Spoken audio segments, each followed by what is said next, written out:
El INE contra el derecho a ser elegido. La Constitución confiere a la ciudadanía mexicana el derecho de poder ser votada para todos los cargos de elección popular, teniendo las calidades que establezca la ley. Artículo 35, sección 2. Este principio proviene del siglo XIX y ha sido el eje conductor del sistema de democracia concursal liberal que ha predominado en el mundo. Pocas veces una autoridad electoral legalmente constituida se ha atrevido a desconocerlo en forma brutal. El Instituto Nacional Electoral lo ha hecho con una mayoría de 6 de sus 11 integrantes. El Tribunal Electoral no se atrevió a rechazar tal pretensión, pero tampoco a convalidarla abiertamente, sino en forma vergonzante.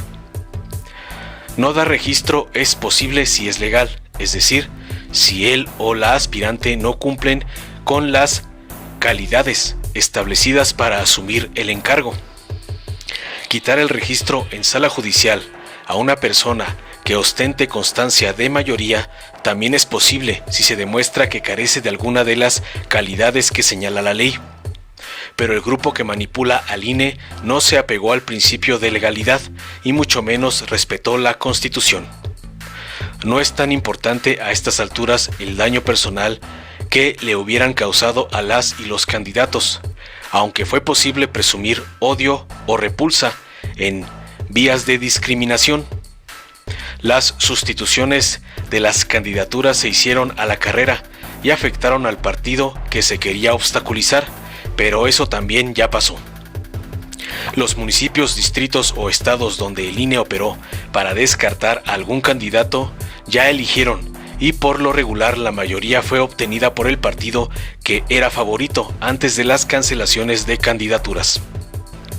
Sin embargo, la cuestión estriba en 2 puntos que siguen siendo relevantes. Primero, ya se había otorgado el registro sin que hubiera recurso ante autoridad judicial. Segundo, el precepto que autorice el INE a retirar la candidatura una vez admitida es inconstitucional y por tanto no debió haberse aplicado. Tercero, los motivos del retiro de las candidaturas eran pretextos, a veces burdos, de una autoridad parcial, porque fueron casi siempre tiros de precisión. Lo que sigue y seguirá presente en la vida política de México es que el órgano electoral nacional y el tribunal, garante de la legalidad, obligados a observar el principio de constitucionalidad en los actos y resoluciones electorales, como lo señala el artículo 41 de la Carta Magna, hicieron uso del poder que les ha confiado el Congreso para aplastar el derecho al voto pasivo de personas que reunían las calidades requeridas por la ley. No existe diferencia práctica entre la invención de un proceso penal en contra de un o una aspirante y la cancelación inconstitucional de una candidatura ya registrada. Pero los medios usados y el momento en que se realiza la acción sí los hace distintos. En el primer caso se realiza la maniobra en forma de juicio, en el plano de la lucha política, y se puede responder en ese mismo contexto con la protesta y la movilización popular.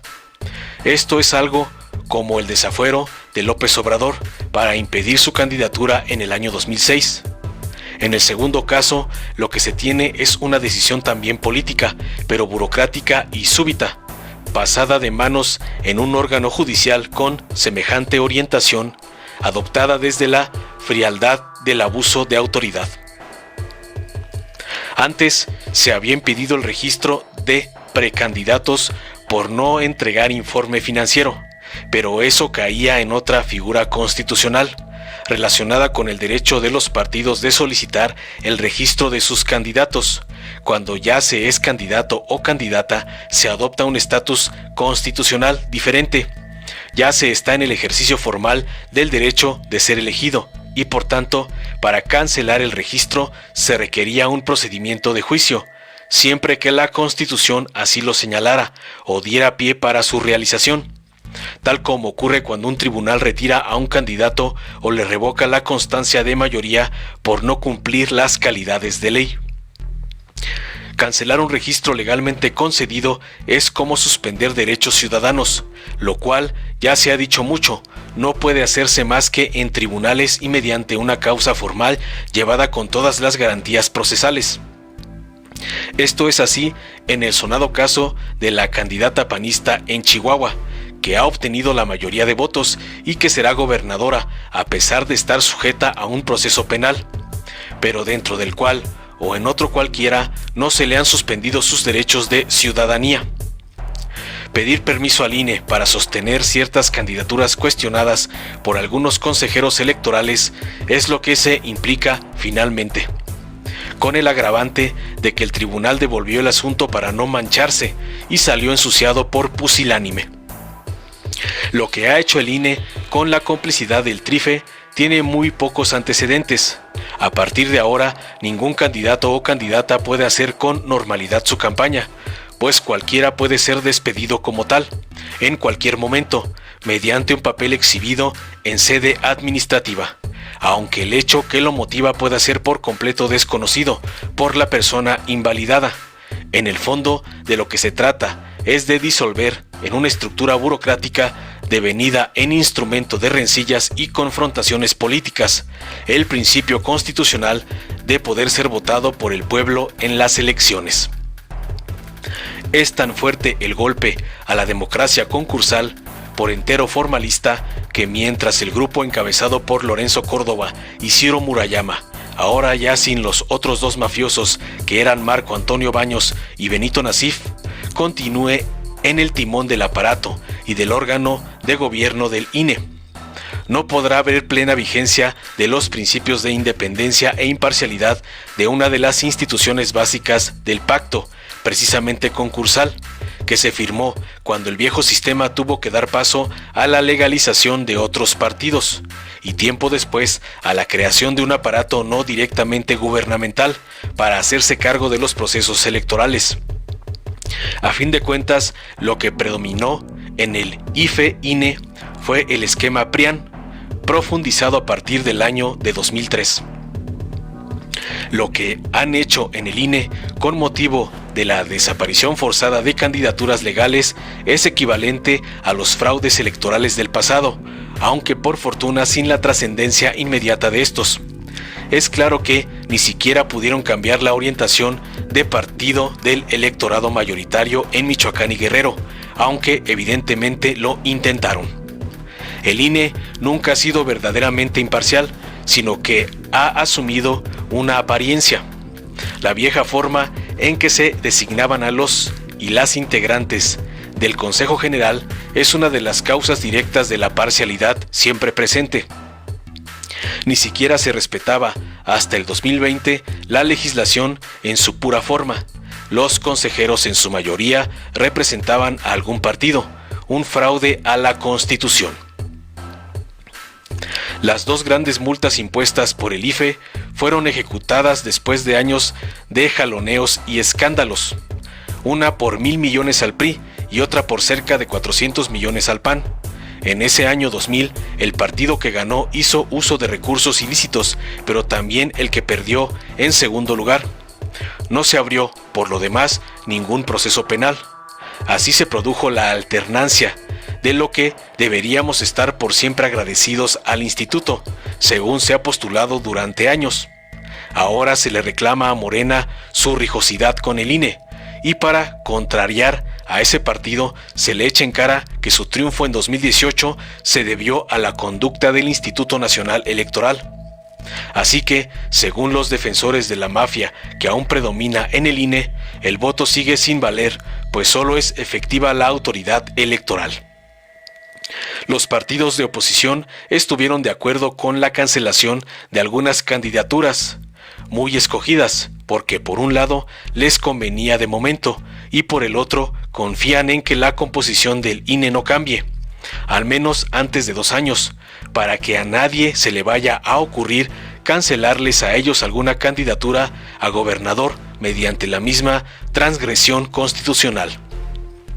La utilización facciosa del órgano electoral en cualquier país es de consecuencias inmediatas.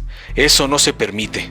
En México Ya en una ocasión fue removido todo el Consejo General, encabezado por un tal Luis Carlos Ugalde, por disposición del Congreso, dentro de una reforma de carácter constitucional. Pero después de fraude consumado, ¿ya para qué? Preguntaron algunos, se trataba de conformar un nuevo órgano imparcial con nuevas normas. Sin embargo, volvió a fallar el intento. Más allá de sus relaciones con el grupo mafioso del INE, a los partidos que van a seguir existiendo y actuando en la lucha política, les convendría un replanteamiento completo de la autoridad administrativa electoral, su forma de integración, su estructura y algunas de sus funciones para dejar atrás el esquema de institución política de pretendida sapiencia académica, en la que supuestamente debía sentarse su independencia e imparcialidad. Como gran conglomerado burocrático, el INE actual no es necesario sino oneroso. Se requiere un órgano técnico imparcial, eficaz y eficiente, y con tamaño exacto para cumplir sus funciones permanentes. Un simple ejemplo de ineficiencia. Hasta hoy, jamás hemos tenido resultados completos en la noche del día difícil, es decir, el de la elección, sino hasta 4 días más tarde. Aquí también se podría lograr lo que sencillamente ocurre en tantos países. Tendría que haber una refundación institucional para que nunca jamás la autoridad electoral pueda escupir impunemente al rostro de la Carta Fundamental. Informó Mr. Politicón. Nos vemos el próximo video. Creo yo que para la semana próxima ya tenemos compradas todas las medicinas y también equipos médicos. La semana próxima se está haciendo una revisión de todo lo que se ha adquirido, qué nos falta, con la ONU, con la UNOPS, y todo el sector salud está trabajando en esto. Vamos a informar, creo que la semana próxima ya, y bien, se va avanzando. Sí, que estamos dedicados de tiempo completo a eso, que lo estamos viendo como algo prioritario, urgente. Están trabajando literalmente día y noche y consiguiendo todos los medicamentos en el mundo, en los distintos países del mundo. No hay ninguna limitación de dinero, es un asunto de abasto también mundial en algunos medicamentos, en algunas claves, pero lo estamos resolviendo. Gobierno de México. Los expresidentes de México abusaron de su poder y le hicieron mucho daño al pueblo. Ahora, las y los mexicanos tenemos una oportunidad histórica para detener la impunidad y dar paso a la justicia. Este 1 de agosto participa en la consulta popular. La justicia está en tus manos. Vota sí, juicio a expresidentes. Si te gustó, dale like, compártelo, suscríbete y activa la campanita para recibir las notificaciones de nuestro canal.